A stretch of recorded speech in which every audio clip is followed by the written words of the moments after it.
నమస్కారం AC news కి స్వాగతం. వైద్యశాలలో శస్త్రచికిత్సలు చేయించుకునే వారందరికీ ముఖ్యమంత్రి సహాయ నిధి నుంచి ఆర్థిక సహాయం చేయడం జరుగుతుందని విద్యుత్ శాఖ మంత్రి గొట్టిపాటి రవికుమార్ అన్నారు. అద్దంకి నియోజకవర్గంలో 5గురికి వైద్య ఖర్చుల నిమిత్తం చెక్కులను అందించారు. అద్దంకి మండలం కొటికలపూడి గ్రామానికి చెందిన మరిడం అనే బాలుడు అనారోగ్యంతో బాధపడుతుండగా శస్త్రచికిత్సల నిమిత్తం ముఖ్యమంత్రి సహాయ నిధి నుంచి 15 లక్షల రూపాయల చెక్కును గురువారం మంత్రి రవికుమార్ అందజేశారు.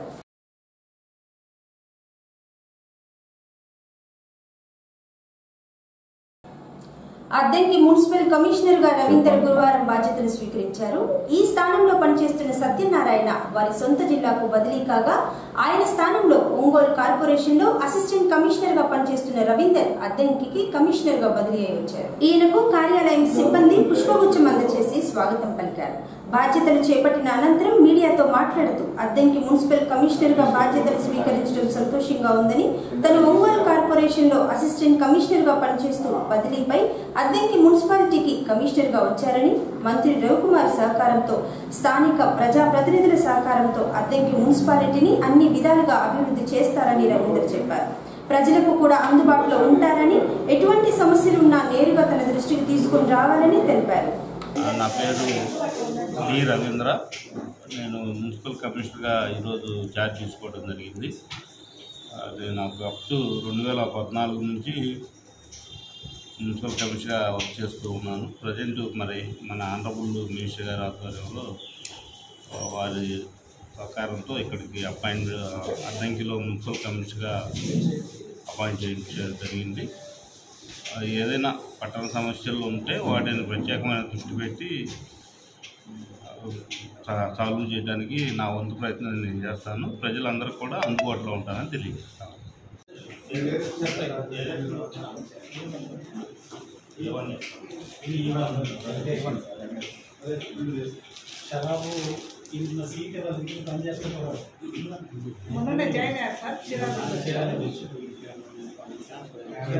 జూనియర్ స్టేట్ వేరే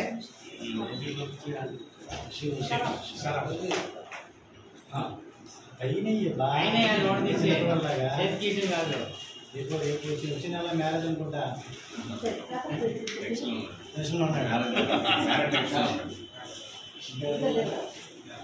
బాగా తీసుకొచ్చి వెల్కమ్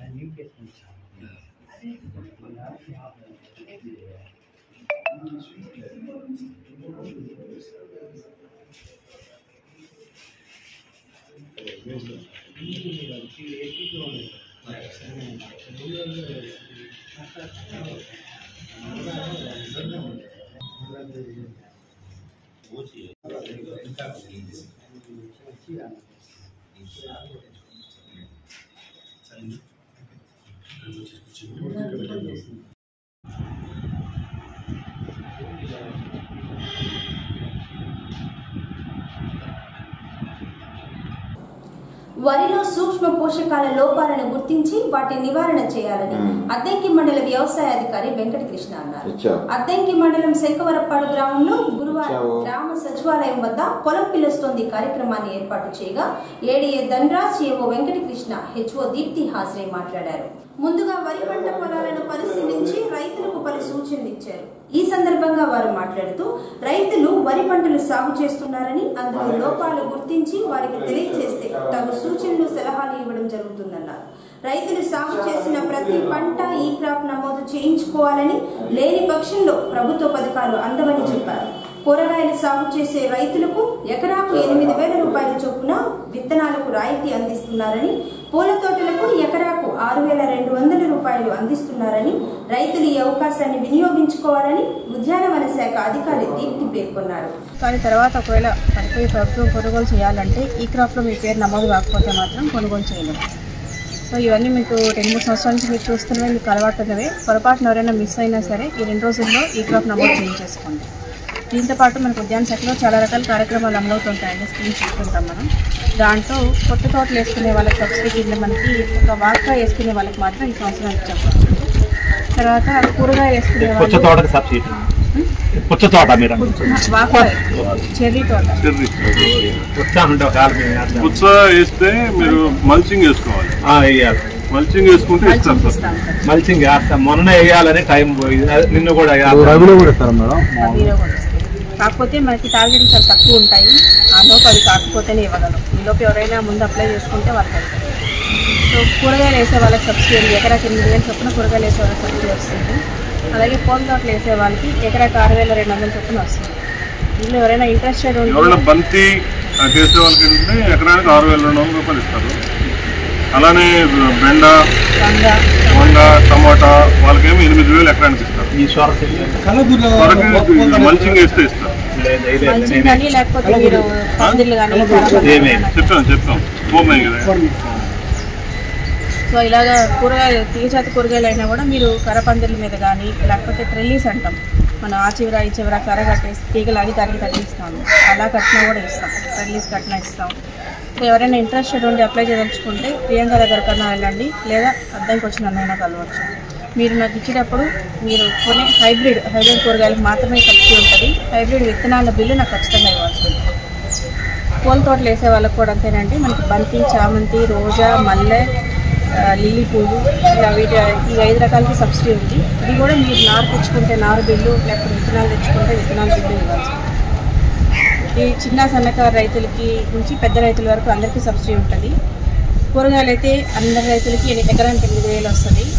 అదే చిన్న సన్నకారు రైతులు అయితే పూల తోటలు వేసిన వాళ్ళకి 6,200 వస్తుంది. వెటనరీ డిపార్ట్మెంట్ వాళ్ళు కూడా మనకి ఇప్పుడు అన్ని రైతు సేవా కేంద్రాల్లో కూడా వెటనరీ అసిస్టెంట్ ఉన్నారు కాబట్టి మన గ్రామంలో ఉండేటటువంటి ఈ పశువులు కానీ ఈ గొర్రెలు, కోళ్ళు వీటన్నిటికి కూడా వాళ్ళు ఎటువంటి వైద్యం చేస్తున్నారు, అలానే ఏ విధంగా ఎటువంటి రాయితీలు ఇస్తున్నారని కూడా మీకు తెలియజేయడం జరుగుతుంది. ముఖ్యంగా మన వ్యవసాయ శాఖకు వస్తే ఈ 28వ తేదీతోటి ఈ పంట నమోదు అనేది ముగుస్తుంది. ఈ పంట వలన ఏంటంటే ఈ పంట తప్పనిసరిగా నమోదు చేయించుకోవాలి ప్రతి ఒక్కరూ. ఎందుకంటే ఈ పంట నమోదు చేసుకున్న వారికి మాత్రమే ప్రభుత్వం ఇన్సూరెన్స్ కడుతుంది. అంటే మీరు విడిగా ఇన్సూరెన్స్ కట్టాలంటే ఎకరానికి వరికి అయితే 550 రూపాయల దాకా ఉంటుంది. అది కూడా ఇప్పుడు మీకు చేసుకోవడానికి లేదు, ఎందుకంటే ప్రభుత్వమే కడుతుంది కాబట్టి 550 రూపాయలు. మిరపకైతే 4,000 రూపాయలు, మొక్కజొన్నకైతే 500 రూపాయలు, అదే శనగ, మినుము వీటికైతే 350 రూపాయల నుంచి 400 దాకా. మీరు ఎన్ని ఎకరాలు వేసినా, ఒక్క రైతు 20 ఎకరాలు వేసినా, 30 ఎకరాలు వేసినా, 50 ఎకరాలు వేసినా కూడా ఇవన్నీ కూడా ప్రభుత్వమే మీకు ఇన్సూరెన్స్ ఎన్ని ఎకరాలు మీరు ఈ పంట నమోదు చేసుకుంటారో అన్ని ఎకరాలకు కూడా ప్రభుత్వమే మీకు ఈ ఇన్సూరెన్స్ పే చేస్తుంది. కాబట్టి ఈ పంట నమోదు తప్పనిసరిగా చేసుకోండి. దీనివల్ల ఏంటంటే మొన్న అనుకోకుండా వరదలు వచ్చి ఇప్పుడు మన బాపట్ల, కృష్ణా జిల్లా, గుంటూరు ఎక్కువగా నష్టపోయిన రైతులు వాళ్ళందరికీ కూడా ఏంటంటే మన రాష్ట్ర ప్రభుత్వం నుంచి సీఎం గారు వాళ్ళకి వరికి అయితే 25,000 రూపాయలు హెక్టార్కి నష్టపరిహారం ఆల్రెడీ నిన్న 25 రోజుల్లోనే వాళ్ళందరికీ కూడా వాళ్ళ అకౌంట్లోకి వేయడం జరిగింది. ఇది కాకుండా మళ్ళీ మనం ఇన్సూరెన్స్ కనుక చేయించుకున్నట్లయితే రేపు మళ్ళీ మనం ఎన్యూమరేట్ చేసిన తర్వాత అంటే పంట దిగుబడి ఎస్టిమేషన్ వేసిన తర్వాత నార్మల్ ఈల్డ్ అంటే మనకి యావరేజ్ ఎంత ఈల్డ్ వచ్చింది అనేది ప్రతి మండలంకి ఉంటుంది. దానికంటే తగ్గినప్పుడు ఎంత తగ్గిద్దో అంత అమౌంట్ మళ్ళీ వాళ్ళు గరిష్టంగా 40,000 రూపాయల దాకా ఎకరానికి నేను చెప్పేది ఇన్సూరెన్స్ ఉంటుంది. ప్రభుత్వం ఇచ్చేదానికంటే ఇన్సూరెన్స్ కంపెనీలు ఇచ్చేది అమౌంట్ ఎక్కువ ఉంటుంది. అదేంటంటే ఇప్పుడు మనం ఈ పంట నమోదు చేయంలోనే వచ్చిందని కాదు.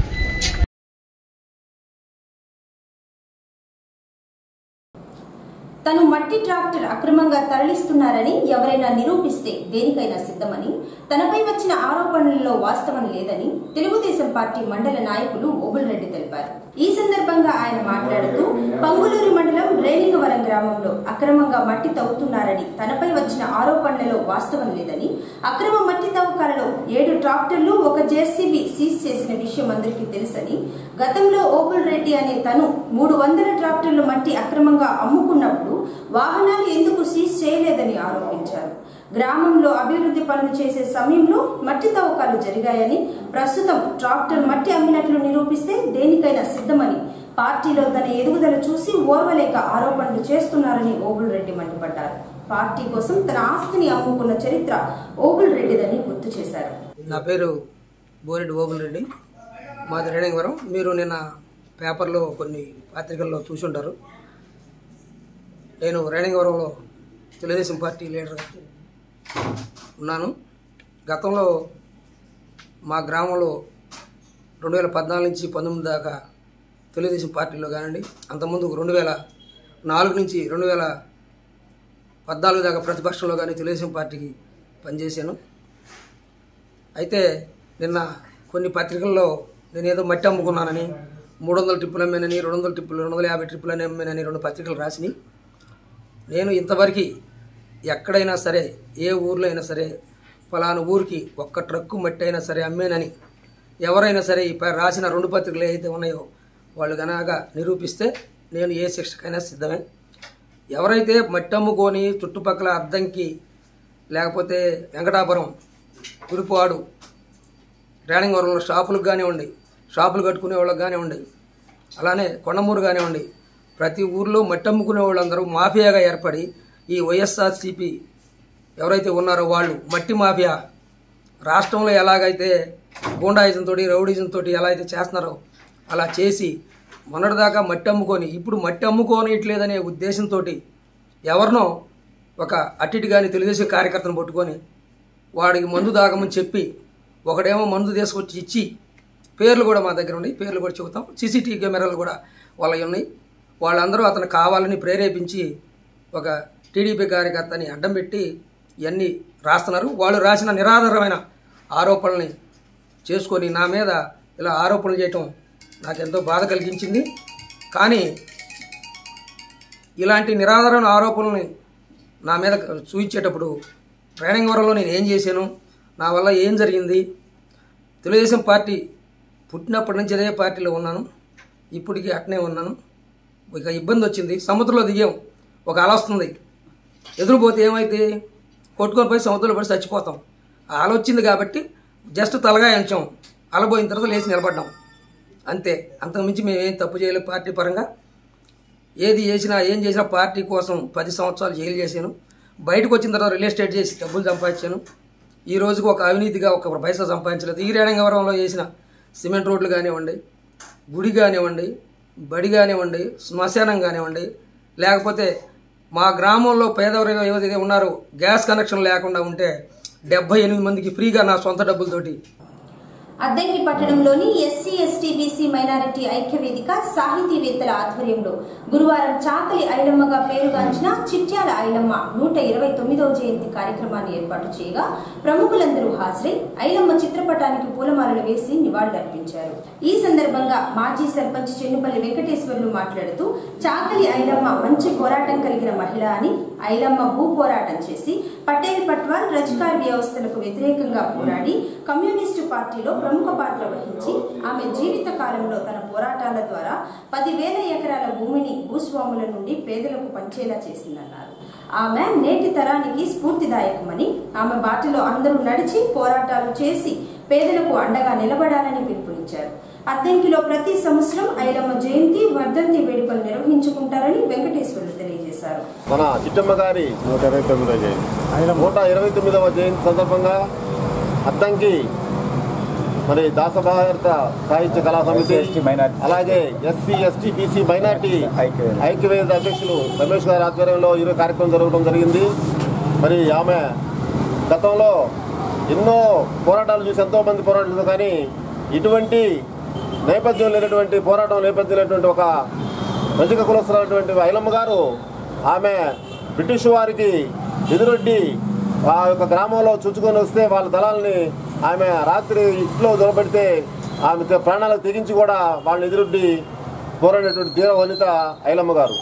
ఆ మహనీయురాల్ని వాళ్ళ భారతదేశం అంతా కూడా, మరి ఆంధ్రప్రదేశే కాదు, తెలంగాణే కాదు, భారతదేశం అంతా కూడా ఆమె యొక్క సేవలను కొనసాగుతూ మరి అద్దంకిలో కూడా ఇటువంటి కార్యక్రమం చేయటువంటి ఈ యొక్క మంచి కార్యక్రమంగా భావిస్తూ ఈ కార్యక్రమం ఇచ్చేసినటువంటి మరి అన్నగారు నవీన, మన అద్దంకి అభివృద్ధి మరి మన అన్నగారు నవీన అన్న వెంకటరావు గారు, కామ్రేడ్ ఐలమ్మ గారి జయంతి సందర్భంగా సమావేశం. ఆనాడు 20వ శతాబ్దం ప్రారంభంలో మొదటి భాగంలో నైజాం నిరంకుశత్వానికి, బానిసత్వానికి, వెట్టి చాకిరీకి వ్యతిరేకంగా ఆంధ్ర మహాసభ, కమ్యూనిస్ట్ పార్టీ అనేక ఉద్యమాలు చేశారు. భూమి కోసం, ముక్తి కోసం, వెట్టి చాకిరీ, బానిసత్వ రద్దు కోసం ఉద్యమం చేయడం జరిగింది. దాంట్లో భాగంగానే తెలంగాణ సాయుధ రైతాంగ పోరాటం జరిగింది. ఆ పోరాటంలో 4,500,000 మంది పోరాట యోధులు తమ ప్రాణాలని అర్పించడం జరిగింది.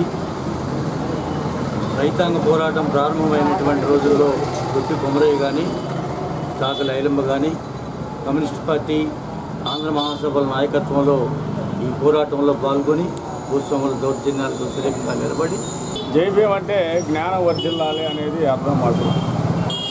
ఈరోజు చిట్యాల ఐలమ్మ, చాకల ఐలమ్మగా పేరుగాంచినటువంటి వీర వనిత ఆ రోజు ఉమ్మడి ఆంధ్ర రాష్ట్రంలో, ఇప్పుడు విభజించినటువంటి తెలంగాణలో ప్రముఖ పోరాట యోధురాలు ఆమె 1895 సెప్టెంబర్ 26 జన్మించి 1985 సెప్టెంబర్ 10న మరణించడం జరిగింది. ఆమె తల్లి మల్లమ్మ, తండ్రి సాయిలు. ఆమె ఇంటి పేరు, వారి యొక్క పుట్టింటి పేరు ఓరిగంట అయితే తర్వాత చిట్యాల నర్సయ్య అనే ఆయనకి బాల్య వివాహం చేసుకోవడం జరిగింది ఆయనతోటి. ఆ తర్వాత ఆమె ఒక పటేర్ పట్వారీ దగ్గర, ఒక రజాకారు వ్యవస్థ వ్యక్తి దగ్గర కామ్రేడ్ ఐలమ్మ గారి పోరాట స్ఫూర్తిని మనం ఈనాడు అందరం ఆదర్శం తీసుకోవాలి. ఆనాడు ఆమెకు ఎదురైనటువంటి చేదు అనుభవాలు, అవమానాలన్నీ ఈనాటికి సమాజంలో పూర్తిగా తుడిచిపెట్టుకోలేదు. అడుగడుగునా మనం గ్రామీణ ప్రాంతాలు చూస్తూనే ఉన్నాం. అది ఏదో మొక్కుబడిగా ఐలమ్మని మనం చెప్పుకోవడమే కాకుండా మన రోజువారీ మన చుట్టూ జరిగేటటువంటి ఇలాంటి సంఘటన జరిగినప్పుడు మనం కూడా ఆ స్ఫూర్తి ఎంతో కొంత మన దాన్ని ఆదర్శంగా తీసుకొని ప్రజా ఉద్యమాల్లో పార్టిసిపేట్ చేసి ఎంతో కొంత సమస్యలకి పరిష్కారానికి మన వంతు కూడా సహాయం చేసినప్పుడే ఇలాంటి కార్యక్రమానికి ఒక పరమార్థం ఉంటుంది.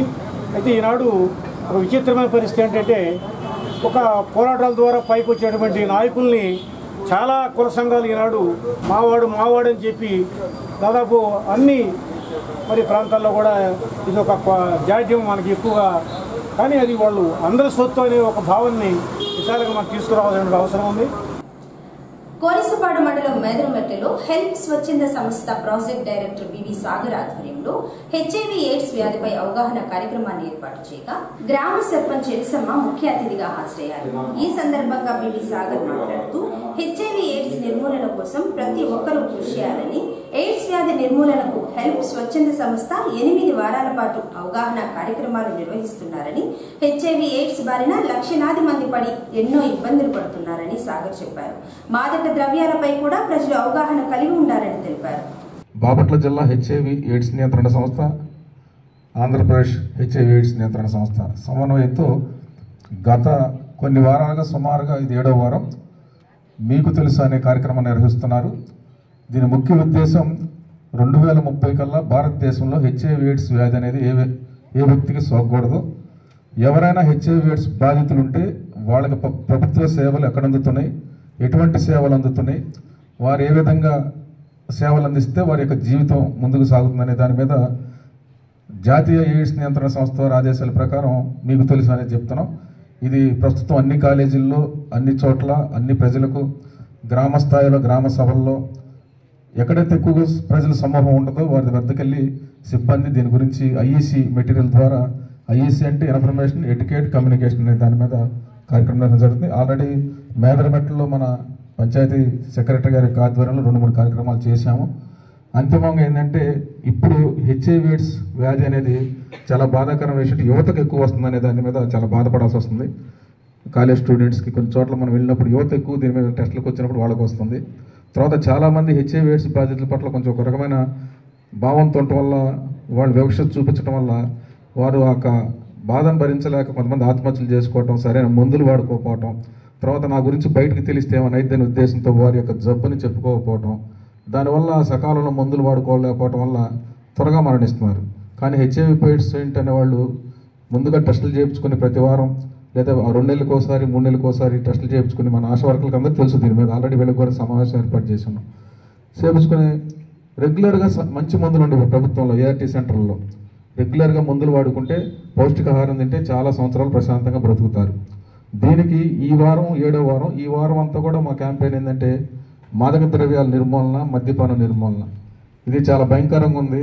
ఎప్పుడైతే మాదక ద్రవ్యాలు తీసుకుంటారో ఆ మత్తులో తన విచక్షణ కోల్పోయి రకరకాల వ్యక్తుల దగ్గరికి వెళ్ళి ఆ కామంలో ఆ మత్తులో శారీరక సంబంధాలు కోరుకుని సరైనటువంటి భద్రతలు లేకుండా సెక్స్లో పాల్గొనడం వల్ల కన్నమ్మటువంటి తెలియపోవడం వల్ల ఇది వస్తుంది.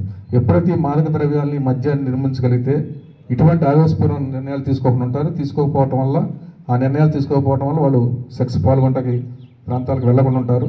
అప్పుడు వాళ్ళకి ఆ జబ్బు రాకుండా ఉద్దేశంతో ఈ వారం మొత్తం కూడా మాదక ద్రవ్యాల నిర్మూలన, మద్యం నిర్మూలన మీద అవగాహన కార్యక్రమం చేస్తున్నాం. ఈ నెల 21వ తేదీ నుంచి 28వ తేదీ వరకు భాషా దినోత్సవాల సందర్భంగా అద్దంకి పట్టణంలోని ఎన్టీఆర్ నగర్లో ఉన్న మండల పరిషత్ ప్రాథమిక పాఠశాలలో హెచ్ఎం కోట అంజమ్మ అధ్యక్షతన విద్యార్థులచే అద్దంకికి చెందిన రచయిత చెన్నుపాటి రామాంజనేయులు శతక పద్యాలు పాడించి వివరించి చెప్పారు. జయంతులను పురస్కరించుకొని పాఠశాలల్లో సెప్టెంబర్ 21 నుండి 28 వరకు జరుగుతున్న భాషా వారోత్సవాల్లో భాగంగా పాఠశాలలో విద్యార్థులకు శతక పద్యాలను నేర్పించడం జరిగింది. వారితో ఆ కవుల యొక్క పద్యాలతో పాటు మన అద్దంకి పట్టణానికి చెందిన ప్రముఖ కవుల యొక్క శతక పద్యాలను కూడా మా విద్యార్థులకు నేర్పించడం జరిగింది. అందులో భాగంగా ఈరోజు విశ్రాంత ప్రధాన ఉపాధ్యాయులు ప్రముఖ కవి అయినటువంటి శ్రీ చెన్నుపాటి రామాంజనేయులు గారి శతక పద్యాలను ఎంపీవీఎస్ ఎన్టీఆర్ కాలనీలోని 3వ తరగతి విద్యార్థుల చేత పాడించారు.